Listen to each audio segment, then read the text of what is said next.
سورۃ المائدہ کی ابتدا ہے اور یہ چھٹے پارے کا 5واں رکوع ہے۔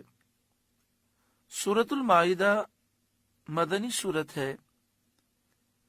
ہجرت کے بعد اس سورہ مبارکہ کا نزول ہوا۔ اس کی تمام آیتیں مدینہ طیبہ میں نازل ہوئیں، لیکن الیوم اکملت لکم دینکم یہ آیت کریمہ جب سن 10 ہجری میں نبی اکرم صلی اللہ علیہ وآلہ وسلم نے آخری حج فرمایا، حجۃ الوداع فرمایا، تو میدان عرفات میں عرفہ کے دن سورۃ المائدہ کی آیت الیوم اکملت لکم دینکم نازل ہوئی، اور سید عالم صلی اللہ علیہ وآلہ وسلم نے خطبے میں اس کو پڑھا۔ سورۃ المائدہ میں 120 آیتیں ہیں اور 12,464 حروف ہیں۔ قرآن پاک کی ترتیب کے اعتبار سے اس کا نمبر 5 ہے اور نزول کے اعتبار سے اس کا نمبر 112 ہے۔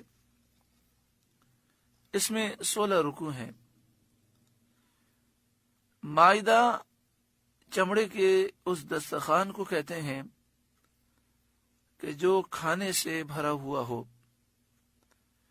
اس سورہ مبارکہ میں اس دسترخوان کا ذکر ہے جو حضرت عیسیٰ علیہ السلام کی دعا سے آسمان سے نازل ہوا۔ اس مناسبت کی وجہ سے اس کا نام سورۃ المائدہ ہے۔ بسم اللہ الرحمن الرحیم، اللہ کے نام سے شروع جو بہت مہربان رحم والا۔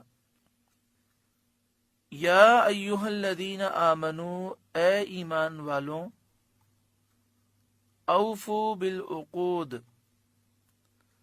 اپنے قول پورے کرو، اپنے وعدوں کو، اپنے عہد کو پورا کرو۔ عقود کے معنی میں مفسرین کے چند اقوال ہیں۔ علامہ ابن جریر نے کہا کہ اس آیت کریمہ میں اہل کتاب کو خطاب فرمایا گیا ہے۔ معنی یہ ہے کہ اے مومنین اہل کتاب، یا ایھا الذین آمنوا سے مراد ہے اہل کتاب میں سے اے وہ لوگوں جو ایمان لائے ہو۔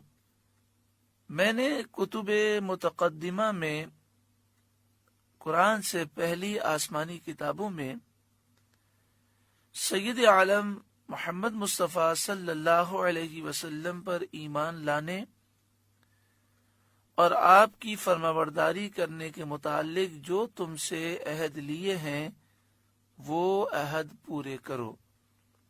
یعنی علامہ ابن جریر یہ فرماتے ہیں کہ یا ایھا الذین آمنوا اوفوا بالعقود سے مراد یہ ہے کہ اے توریت، انجیل، زبور پر ایمان لانے والوں، اور اے وہ لوگوں جو اہل کتاب میں سے مومن ہو، تم سے جو عہد لیے گئے ہیں نبی اکرم صلی اللہ علیہ وآلہ وسلم پر ایمان لانے کے متعلق اور آپ کی اطاعت کرنے کے متعلق، وہ عہد تم پورے کرو۔ بعض مفسرین کا قول ہے کہ خطاب مومنین کو ہے، یعنی جو نبی اکرم صلی اللہ علیہ وآلہ وسلم پر ایمان لانے والے ہیں، جو مسلمان ہیں، ان کو خطاب ہے۔ انہیں عقود کے وفا کرنے کا حکم دیا گیا کہ جب وہ وعدہ کریں، جب معاہدہ کریں تو اسے پورا کریں۔ حضرت عبداللہ بن عباس رضی اللہ تعالی عنہما نے فرمایا کہ ان عقود سے مراد ایمان اور وہ عہد ہیں جو حرام و حلال کے متعلق قرآن پاک میں لیے گئے۔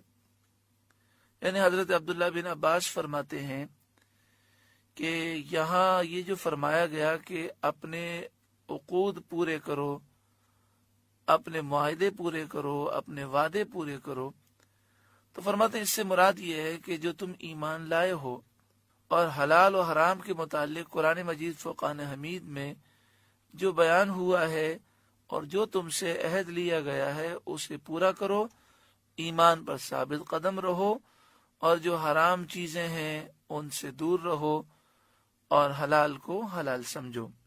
بعض مفسرین کا قول ہے کہ اس میں مومنین کے باہمی معاہدے مراد ہیں، کہ مومنین آپس میں جو ایک دوسرے سے معاہدہ کرتے ہیں وہ مراد ہے۔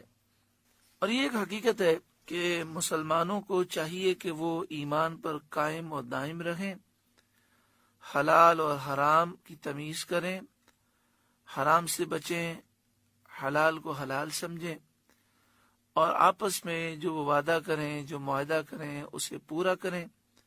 اور اہل کتاب کے لیے بھی لازمی ہے کہ وہ نبی اکرم صلی اللہ علیہ وآلہ وسلم پر ایمان لائیں اور جو انہوں نے وعدہ کیا تھا اس وعدے کو پورا کریں۔ احلت لکم بہیمۃ الانعام، تمہارے لیے حلال ہوئے بے زبان مویشی، الا ما یتلا علیکم، مگر وہ جو آگے سنایا جائے گا تم کو، یعنی جو جو جانور تمہارے لیے حرام کیے گئے اس کے علاوہ تمام جانور تمہارے لیے حلال ہیں۔ غیر محل الصید وانتم حرم، لیکن شکار حلال نہ سمجھو جب تم احرام میں ہو۔ جب کسی نے حج کا احرام باندھا ہو یا عمرے کا احرام باندھا ہو، خشکی کا شکار حالت احرام میں حرام ہے۔ ہاں، دریائی شکار جائز ہے، جیسا کہ اس سورہ مبارکہ کے آخر میں آئے گا، یعنی مچھلیوں کا شکار حالت احرام میں کیا جا سکتا ہے، لیکن جو خشکی کے جانور ہیں، پرندے ہیں، ان کا شکار حالت احرام میں کرنا جائز نہیں۔ اور یہ مسئلہ یاد رکھیں کہ یہ مسئلہ تو اس وقت ہے کہ جب جس نے احرام باندھا ہو وہ حرم سے باہر ہو۔ جہاں تک تعلق حرم میں، تو حدود حرم میں چاہے کسی مسلمان نے احرام باندھا ہو یا نہ باندھا ہو، حدود حرم میں شکار کا کرنا حرام ہے۔ حدود حرم سے مراد یہ کہ مکہ شریف، مسجد حرام شریف، مکہ شریف اور مکہ شریف کے ارد گرد کچھ علاقے ہیں جس کو نبی اکرم صلی اللہ علیہ وآلہ وسلم نے حرم قرار دیا۔ یہاں شکار کرنا منع ہے، چاہے حدود حرم میں جو شخص داخل ہے وہ حالت احرام میں ہو یا نہ ہو۔ حدود حرم سے باہر شکار کرنا اس وقت حرام ہے جب کوئی مسلمان حالت احرام میں ہو۔ ان اللہ یحکم ما یرید، بے شک اللہ حکم فرماتا ہے جو چاہے۔ یہاں یہ بات یاد رکھیں کہ جو پالتو جانور ہیں جیسے بکری ہے، گائے ہے، اس کو حالت احرام میں بھی ذبح کرنا جائز ہے اور حدود حرم میں بھی ذبح کرنا جائز ہے۔